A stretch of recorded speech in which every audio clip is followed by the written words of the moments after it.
On the table today at Squirrel Stampede, the dinosaur thing we are most excited for from Jurassic World Rebirth is here, the Distortus Rex. The D-Rex, not the Dash Rex, but the Distortus Rex. What is going on down here? We're all so excited to see the Distortus Rex that we're waiting in line to get eaten. You're in line to be food for the Distortus Rex? I am food. And everyone who's everyone wants to get eaten by the D-Rex. Okay, that's just really weird, just like the Distortus Rex is. Yeah, when a dinosaur is popular as the D-Rex comes out, it's a privilege to get eaten by it. Well, okay, if Dr. Grant is in on that, I guess we all have to be in on that too. So it's the Distortus Rex is here, followed by a fan favorite, Quetzalcoatlus. Lots of requests to see that one, as well as a Utahraptor and a Monolophosaurus rail dinosaur. So lots to discover and talk about for Jurassic World Rebirth. Let's get right to this Distortus Rex. Squirrel Stampede. Please, Squike. Squash Share. And a Squirrel Live. This is a Jurassic World Rebirth Rumble and Rampage Distortus Rex. Rumbling and rampaging my table, I'll tell you that. I did not expect to see this one so soon.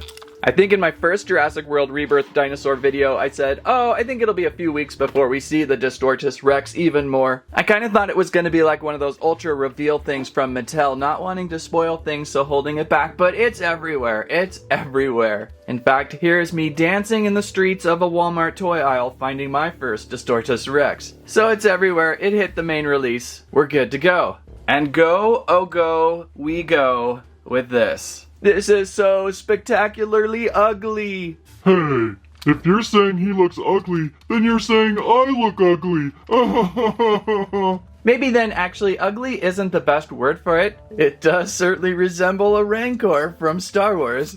And beauty is in the eye of the beholder, or whatever that phrase is. It's actually pretty cool and gnarly looking. If you're talking about hybrid disasters, this has got to be it. Box is big, toy run's kinda high. I think this was $55 at Walmart. But it's a big dino hybrid thingy mess at about 19 inches wide, 9 inches tall. Lots of things going on with it, so it's probably worth the price. Over on the back of the box, slash attack, it's got some sort of mid-range twisted body contortion action going. The Distortus Rex did yoga with the other employees of Jurassic Park. And of course, roar with rumble and rampages. Lots of fury to this one. Might need some squirrel repellent on it too.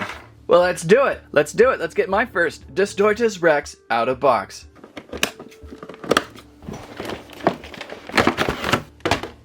And this is just ridiculous. It's got a little bit of whale brains going for it, doesn't it? Look at that giant bulbous alien head.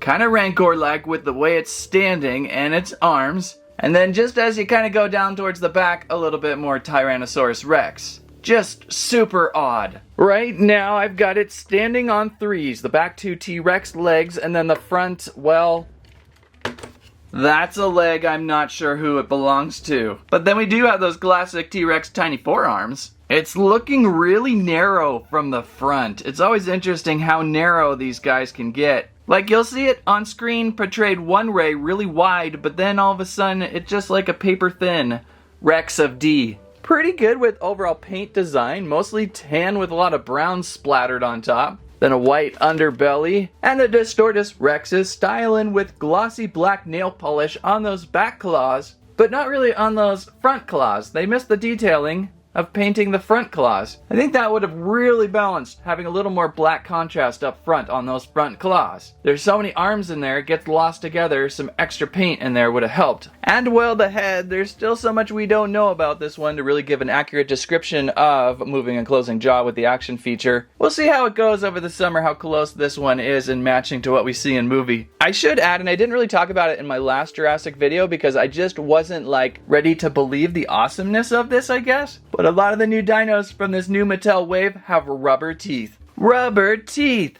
It gives them a little extra toothy detail. It's softer on the fingers, especially if you accidentally get bit by your own dinosaur. But they also may prove a little more durable in the long run, especially if you chomp your dinosaurs together and chip off your tooth paint. With rubber teeth, you don't really have to worry about that. It's a softer look and it just creates a better looking figure. So that is a pretty cool thing that I kind of just ignored because I just didn't believe it. Alright D, what do you have in this Rampage to inspire us with? Button on the back of tail, let's give it a press. A little bit of shaky action. I think we saw this in a Rumble and Rampage Rex before. A little bit shivery in a way. Can I move this arm and get... Okay, I can move the arm down. That gives it almost a completely different look, doesn't it? And let's try that button again.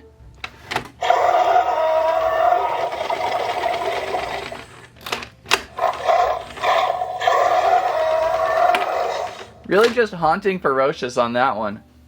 Lots of wiggling going on in that head and little forearm region. And pretty good not over wiggling. Sometimes they overplay these and it becomes too much. It's just subtle enough to make it look terrifying. So we're having some fun with that back button, but what about that twist and slash action attack? I suppose this time we're gonna have to work the tail lever system. So by jamming on the button and then some rotation, we're getting a really nice ape swipe attack going. This D-Rex is even more limber than thought. That yoga is helping quite a bit. Well, that's kind of terrifying. The arm swings out a little bit and it's all chaos.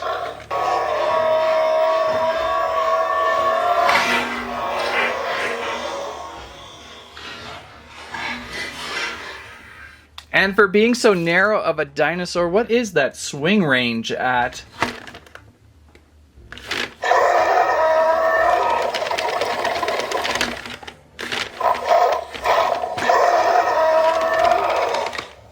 I'm getting about a reach of about a foot. About 12 inches of swing range. So if you have a table full of things, it's gonna just make a complete mess. So for my first go around with the D-Rex, the Rage and Rumble Rampage, I'm pretty impressed. I certainly would love to see a higher articulated Hammond style Distortus, but I'm sure we will eventually, so that will be on the docket in the future. Scan code on her lower foot. I do not know what to begin with, what they're going to tell us about the Distortus Rex. Let's find out. Wow. Oh wow. Really camouflaged on up into the forest, isn't she? Or he, or it.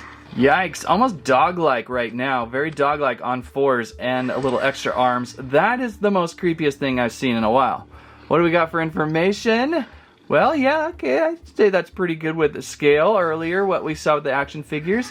Diet of meat, weight of a double elephant, origin over there, and of course Jurassic Parkland. Okay, so where are we at with other big ticket dinosaurs of Rebirth? I believe there were lots of requests to check out the all-new Quetzalcoatlus. Hey, did I say that okay? Quetzalcoatlus. This is one that takes years of learning to pronounce. Place a little Quetzalcoatlus on my Chipotle burrito, please.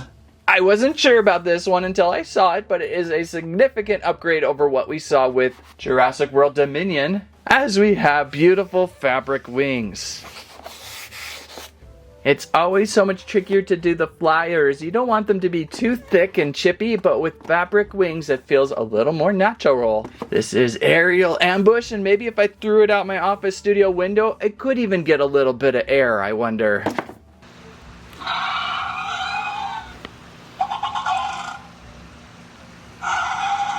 Oh no. We've got two try me buttons on its back, this little one back here. Not sure what it does yet. But then we've got some calling a bird there. Pretty large too, 24-inch wingspan it says. Okay, so this back button is going to help in wing extension. And then we've got roaring and chomping with a little bit of flapping. This is the type of dino that really makes you wish Mattel had the How to Train Your Dragon license someday. I don't think Spin Master will let that happen though. So let's get this Quetzal out. Gotta be careful not to cut those wings. Alright, in flight, on the table, over the table, the Quetzalcoatlus is out, and wingspan is just enormous. Sorry about that, Zora. There she goes again. I kind of first saw this as a mutated Zazu from The Lion King. What happened? What happened? We were actually going to do a full bit on that, but that did not happen. Terrifying dark black feathers this time, contrasted with navy blue wings and the stripes on its head. With a little bit of red right under that beak. And oh, those eyes. Creepy head there with this one. Oh, this would be another great Hammond, wouldn't it? And then let's try that front button action. Oh boy. Crazy avian sounds going.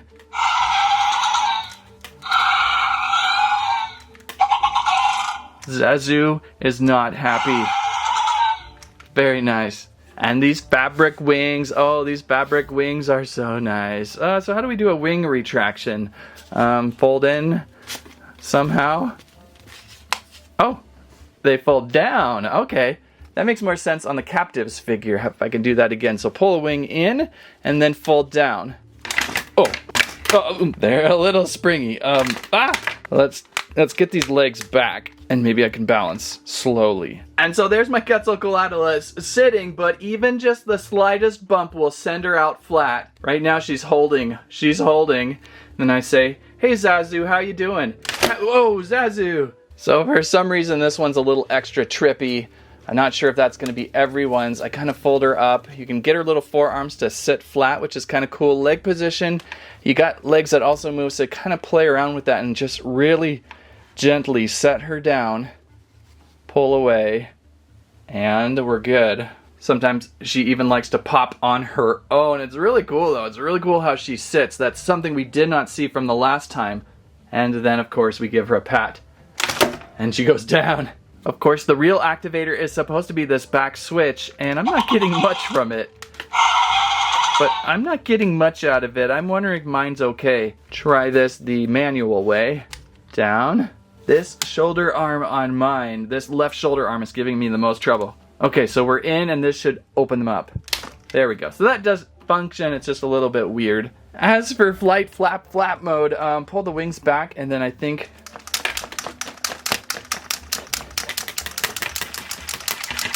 a little bit of that, which was pretty hilarious. I think I just found my backyard summer fan. So you got that going for you. That is really funny. So other than that, everything seems to be mainly tied into the action features. You got a little bit of articulation on that neck. You can raise and lower the neck and the head right there. There's 2 points of movement there.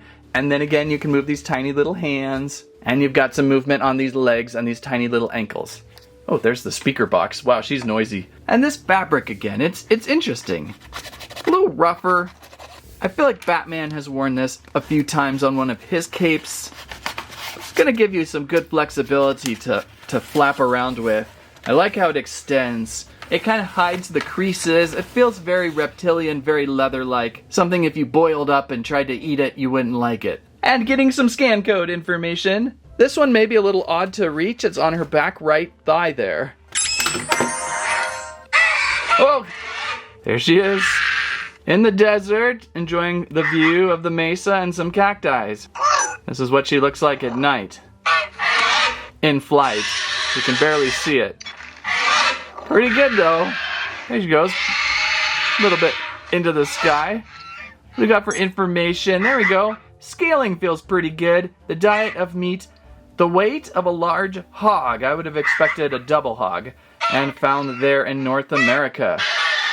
A real improvement over what we saw from Dominion. Quite enjoying the Quetzal that questions quesadillas. Huh? What else did I find really interesting in this first release of Jurassic World Rebirth? Well, how about the Monolophosaurus rail? I like this one as it's designed up to kind of look like an Indoraptor with its black and gold striped color scheme. When I first saw it, I thought there's an Indoraptor in this movie, and then I had to look a little closer. On the back of the box with chomping action with that tail wag, of course there's a code. Let's get out of pack. Always fun to get a variety of scale of dino, and this one looked really good and terrifying. Black speckled body, golden trimmed stripe, and up and down tail action attack. Even this scale size would be terrifying if you're a human. Whoops, sorry there, Zora. Got a code on her foot, let's see what it says.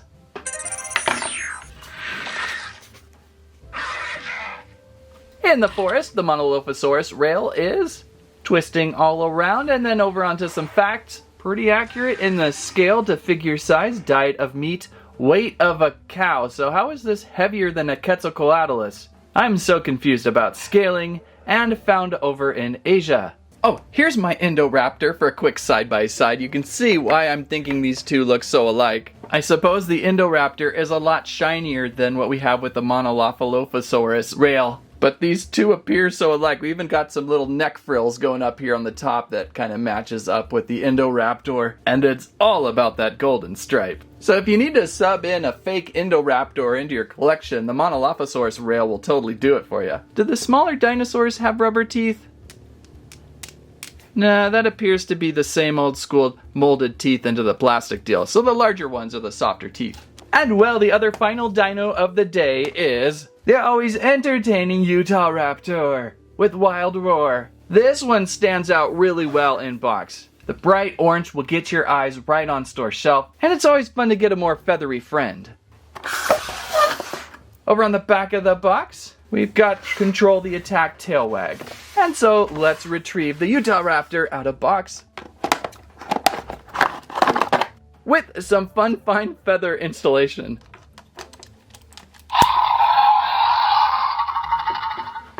Oh, she's pretty. Pretty bird, pretty bird. The Utahraptor, again, so vividly orange and bright, stands out so well. And the feather plumage, fun to see. A lot of chicken with this one, a lot of fried chicken on the table today. We have that back tail, Control the Attack. Up and down, side to side, wag that head around and round. So plenty of fun motion there. A lot of articulation tied into that feature. You're not really going to do much with that head by yourself, but you can move arms at the shoulders and reach out. And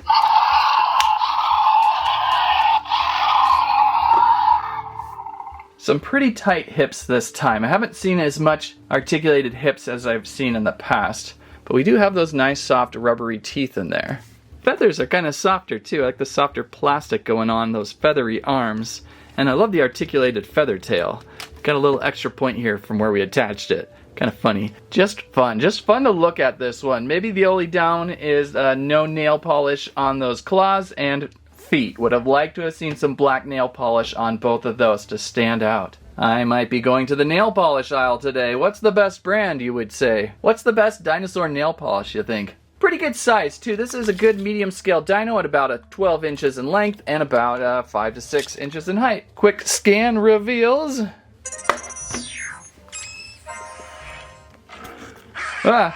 Every time that scares me, especially when they do the scratching.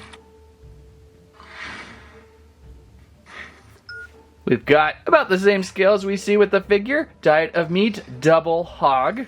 So it's like twice the weight of a Quetzal, and found over in eastern North America. What? No, that's not right. It was found in Utah, right? Utahraptor. Oh gosh. So some good dinos today. There's one thing I do want to go back on. There was an obvious detail I missed in the Bite and Blast Mosasaurus. I was so enthralled by her movement and her fins and her looks, I forgot to kind of look deeper into her mouth.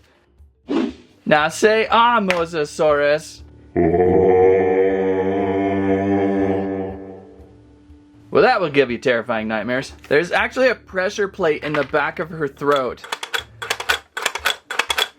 And that helps eject out anything she's ate. The tiny little Dilophosaurus she comes with is a little bit hard to get into her mouth, so it's better to use a figure. And well then, when you press this back button, she should eject Zora. And you can get that in a variety of effects. That was a short effect. And we'll jam harder this time. That was a harder effect. So that must explain the bite and blast of the Mosasaurus. I missed that detail. I wanted to share it with you today. Oh my. So very Distortus that D-Rex is, but lots more to talk about for Jurassic World Rebirth. We've got the Captives collection, a huge Captives collection upcoming soon. We've got Jurassic World Rebirth Lego to build a few sets, and a Mighty Max band's worth of Jurassic World Rebirth micro adventures to look for. There's a little bit of something for everyone here today. If you like today's video, please give us a squawk, squirrelibe, squam at your favorite, most Rebirth dinosaur you're seeing today. And here's a few videos that YouTube recommends to watch. Thanks for watching today. That's what I have to say about that.